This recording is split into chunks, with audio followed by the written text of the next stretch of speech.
All right, here we go. Brand new Flyers Daily for the 23rd of January, 2024. Flyers Daily, as always, presented by Ticketmaster. Make more memories live.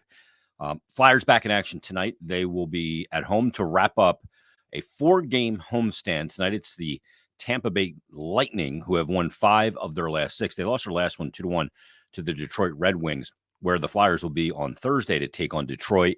And then the Flyers will wrap up their pre-All-Star break gameplay with the game Saturday afternoon. It's Mark Recchi Hall of Fame induction day, and they'll take on the Boston Bruins. Flyers' first look at Boston. Hard to believe they haven't faced Boston yet, but Boston, really good team, sitting in the top spot of the Atlantic Division with 65 points. The team they're facing tonight, the Flyers, are the Tampa Bay Lightning. They've played 47 games. They're 24-18-5. They're actually tied for the 4th spot in points with the Detroit Red Wings, but the Red Wings have played one less game. Tampa is +2 in goal differential, 7-3 in their last 10. And like I mentioned, they lost their last one. Flyers come in still sitting in that second spot of the Metropolitan Division, 56 points, one ahead of the Carolina Hurricanes. The now Patrick Waugh-led New York Islanders got a win in his debut. They've got 51 points. Caps with 50, the Devils with 49, and the Pittsburgh Penguins with 48. It's pretty amazing when you look at this division. You look at the Islanders. So the Flyers, let's start there. The Flyers +9 in goal differential. The Canes in the 3rd spot, +15 in goal differential. Then you look at the Islanders, -20. You look at the Caps, -24. You look at the Devils, -4. And then the Penguins in the 7th spot, +15. That's kind of an outlier situation. You look at the Atlantic Division, the top 5 teams are all plus in goal differential and in ascending order from 38, 22, 13, 11, 2. And then the bottom 3 teams are all negative in goal differential.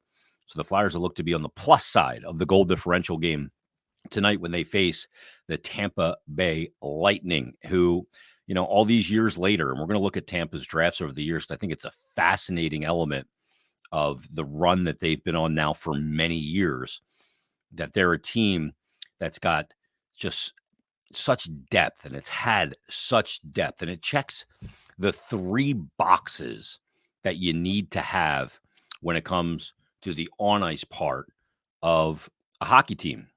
And somehow with Steve Yzerman and Julian Brisebois, they were able to piece all of those together with the off-ice stuff of contracts and personalities and all of that.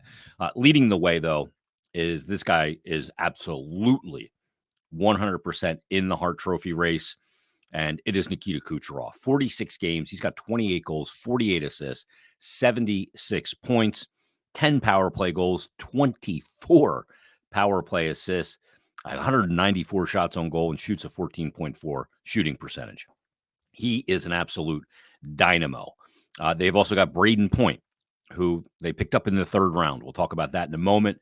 In 47 games played, he's got 48 points, 21 goals, and again, another dynamic power play player. I got a blue liner. That's a point per game player in Victor Hedman, 9 goals and 36 assists. And Steven Stamkos, not the youngest of players anymore, but still having a decent season. 44 games. He's got 42 points, 19 of them goals, and certainly been wearing the C there for a long time, and a guy that's still a leader in that group in the final year of his contract. We'll see where things go in the future for Steven Stamkos.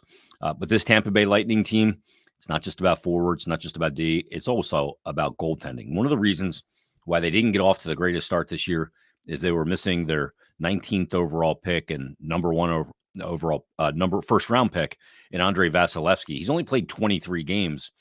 Jonas Johansson has actually played 22 because Vasilevsky was not ready to start the season. Johansson has an .894 save percentage, team save percentage of .897. And Vasilevsky's not having his best statistical season, a .901 save percentage and a .283 goals against average, a record of 13-10 on the year. But obviously, we've seen Vasi in years past. He is as dynamic a goaltender and freak the way he plays the position that I think we've ever seen. Just an unbelievable goaltender. He's got everything in his arsenal. So obviously a difficult one to beat on any given night, even when he maybe isn't having his best year and started out the year dealing with an injury. But Vasi will have something to say if he gets the start tonight against the Philadelphia Flyers. We'll see who the Flyers go with. Do they go with Carter Hart? I think things in this month of January, where it's been a ton of games in a short period of time, 3-4, 5-7, these kind of elements in the schedule where there's so much hockey. I think a lot of times in these spots, this is where a coaching staff, along with the goalie coach and the head coach and all of them, the general manager will all talk, and they'll almost schedule those starts out to make sure that, no goaltender gets tired to not be able to turn in a quality start, and that both are getting action in very busy schedule months. It's why you need two goaltenders in today's NHL. Back in the day, in the 70s, 80s, even 90s, goaltenders are playing north of 70 games. A good workload for a goaltender now is probably in that range of 55, maybe to 62. Vasilevsky is one of those guys who never wanted to come out. In today's modern NHL, one of the best jobs to have would be the backup of Andrei Vasilevsky. Just because you're not going to play a lot, that doesn't make it an easy job to not play a lot. He is a guy who, back in 17-18, played 65 games. A couple of years ago, played 63 games, played 60 last year. It's probably a little too much. You'd probably like to bring that number down a little bit. But he obviously isn't going to play that kind of total this year. But it's one of those things when if you've got two goaltenders, like the Flyers do with Carter Hart and Sam Ersson, well, you've really got an advantage, a huge, huge advantage. You got two guys that have save percentages north of 9-10, two guys that can absolutely steal a game for you, and it wouldn't be a shock. Two guys that can play in a tight game and get it over the goal line with a lot of pressure in a third period. That's a massive advantage in today's NHL.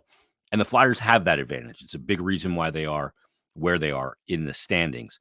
But when you look at Tampa, we remember the year that they got knocked out in the first round by John Tortorella's Columbus Blue Jackets. They didn't just get knocked out. They got swept in the first round.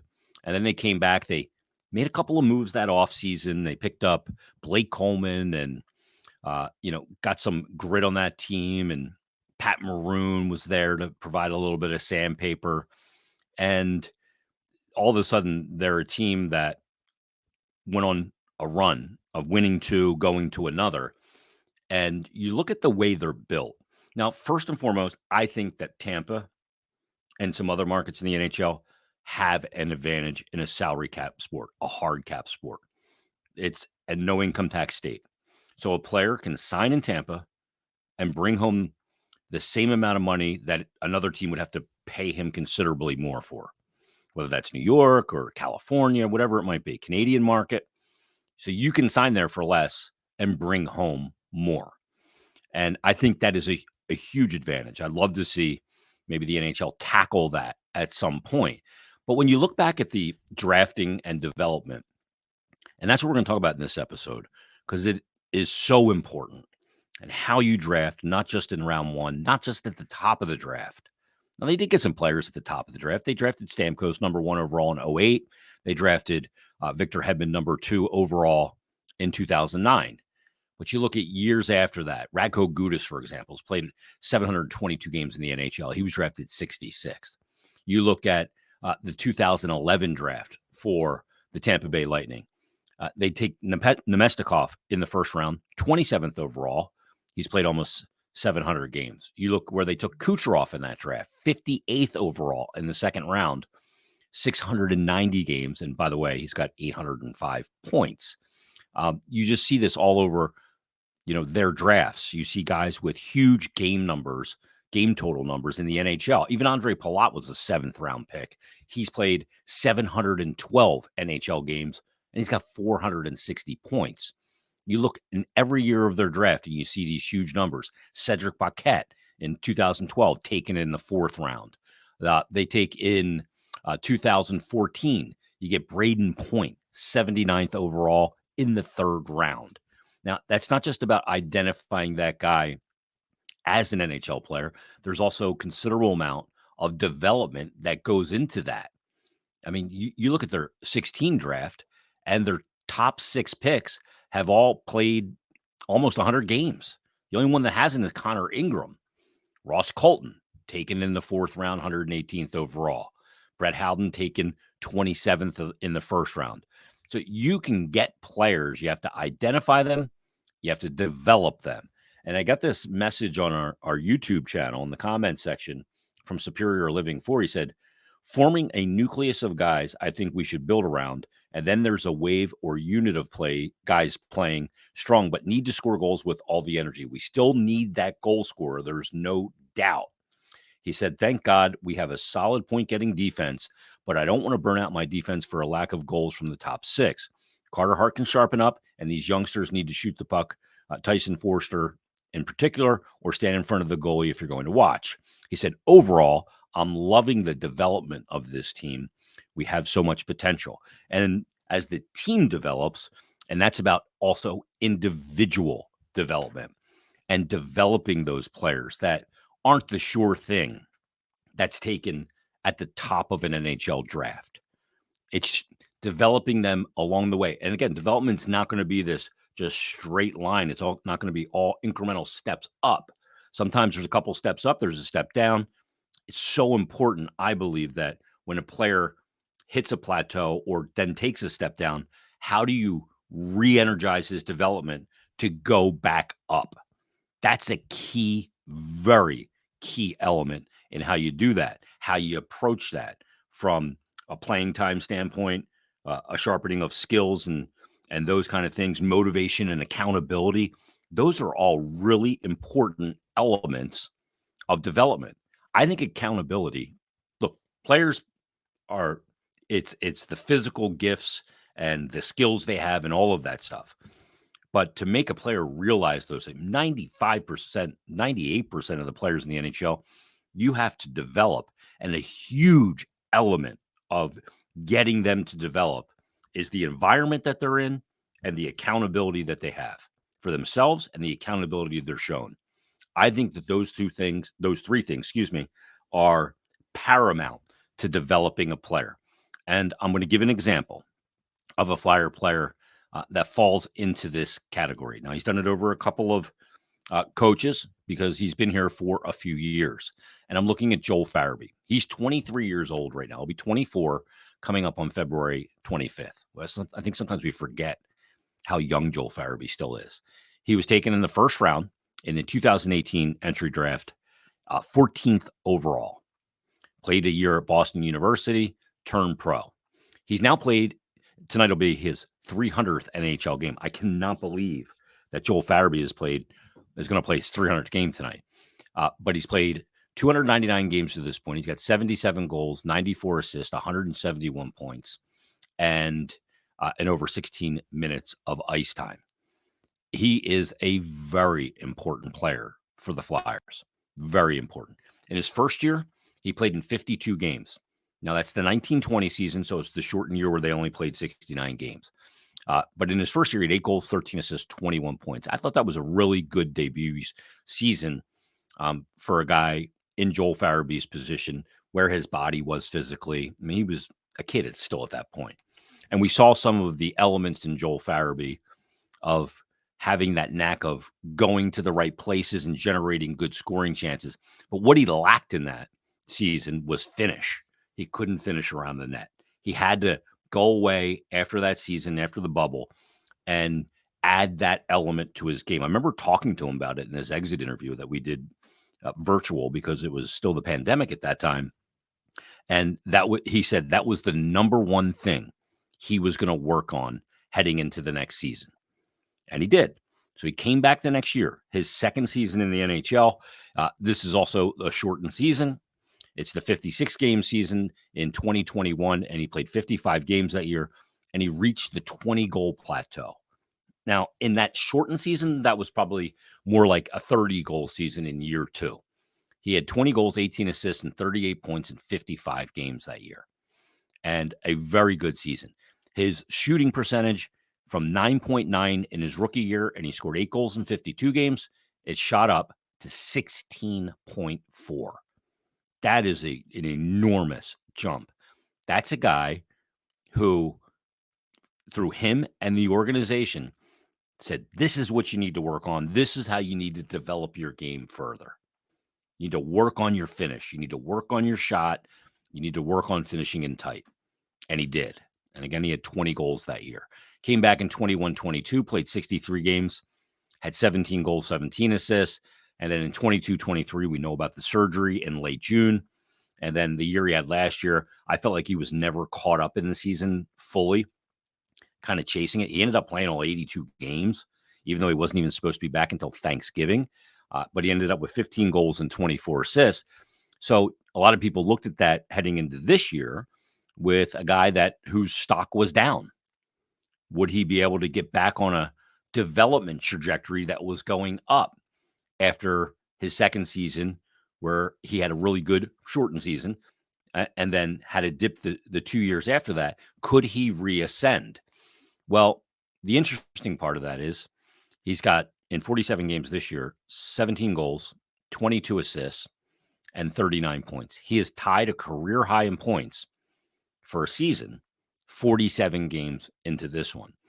And a lot of times we like to use the eye test too, not just the raw statistical numbers. By the way, his shooting percentage this year, 15.5. So right back up as well. He was in the 10s last year. But you look at the eye test. You watch Joel Farabee play. He looks light years different than he looked last year. By my count of his 17 goals, I think 16 of them have been scored right around the blue paint. Go where the goals are scored. That's where they're scored. The only one I remember that was just an absolute raw shot was the 17th, the one he scored in the last game on the power play when Zamula lets it over, passes it over to the left side, and he goes off the bar and in. He's never been a pure shooter. But he is a player that will go to the blue paint and can make plays. And now, because of his development over the years, has added a ton of finish to his game. And the other interesting thing about Farabee is this, and going back to what I talked about before with accountability, and part of development is learning how to be a pro, being there when the team needs you, game in, game out. I think those things are really important. And I've pointed this out with Travis Konechny in the past, and now I'm going to point it out with Joel Farabee. He went 6 games from the 24th of November to the 4th of December with no points in any of those 6. And if we recall, there was a game where I think he played 2 shifts and he worked the door the rest of the game. He was stapled to the bench and he handled it right. And I remember John Tortorella was asked, why was Joel Farabee benched? And he said he didn't listen. And at that time, they were having some issues with the neutral zone coverage when D crashed down the wall or D pinch, and the forwards got to read that play. He didn't, and one ended up in the back of the net early in that game. So 22 games since that drought, and he has not gone back-to-back games without a point since. He's got 9 goals, 15 assists, 24 points in his last 22 games. He's a +8. He is a guy that's got 2 power play goals, 7 even strength goals, a shooting percentage of 16.1%, and he's playing over 17 minutes a night. The development of a player from being just a player, a middle 6 or bottom 6 forward, is being a guy that you can rely on, that's going to find a way to end up on the score sheet. And if he doesn't, he's going to get back on that thing the next day. Travis Konechny is that. Joel Farabee is becoming that. Again, the last 22 games, he hasn't gone back-to-back games without a point. He's becoming a core piece that you can rely on. That's development. When I see Tampa's drafts and I see those players playing so many games, a lot of those players like Braden Point, Cirelli, Palat, they became that. And part of that is because the environment that was there of accountability and a high standard organizational standard of play, conduct, and citizenship, basically. So Joel Farabee, look, I expect him to be a factor tonight. Why? Because he's been a factor a lot the last 22 games, and I expect him to be one tonight. It is the Flyers and the Lightning tonight. We'll break it down tomorrow. Join us then for a brand new Flyers Daily.